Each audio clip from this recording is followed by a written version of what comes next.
It's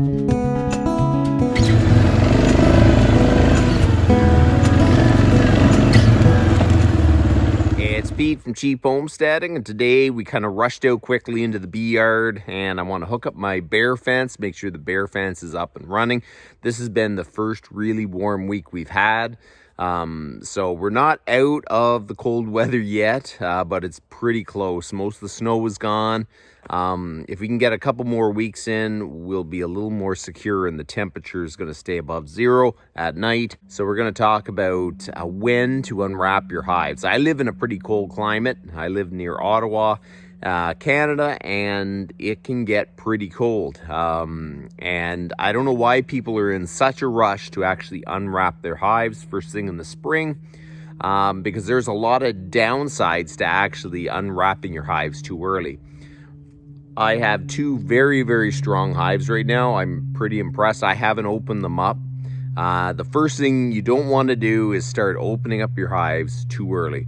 You really want to make sure that your hives are strong enough coming into the winter, that they're plenty strong and you're not going to have an issue with it.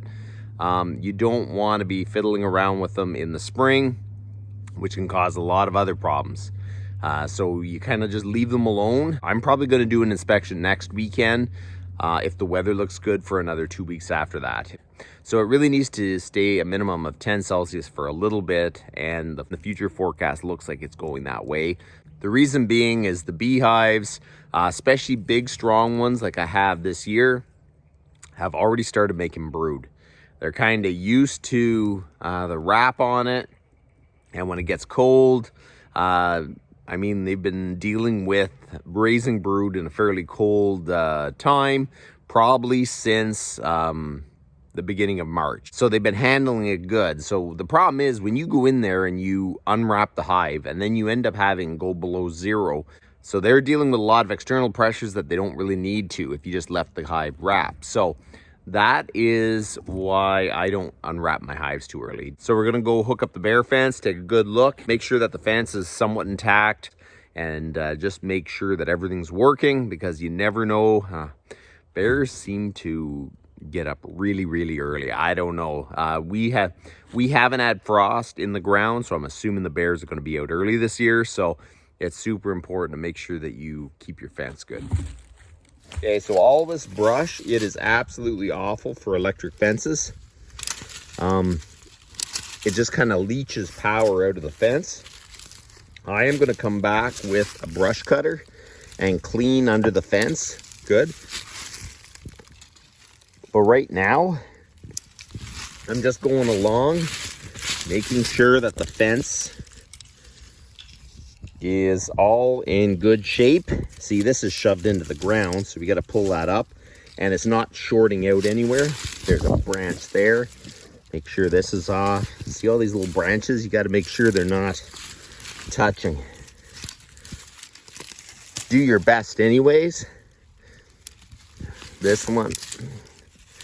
Okay, so there you go. We'll just keep going.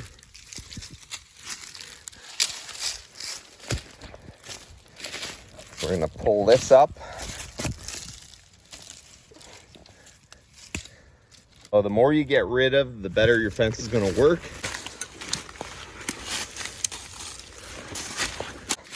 Okay, so you can see over there, there is a ton of pollen coming in. So that's awesome, because that shows that they're rearing brood in there. So that's really, really good.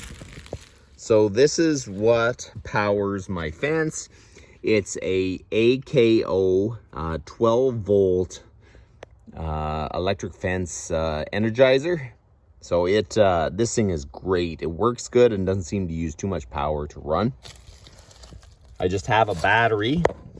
I have 2 solar panels, one there and one here, and that stays ahead of it perfectly. Here is my charger for the solar panels, and it's green, so it's doing good. I have to clean up those terminals because that's really corroded.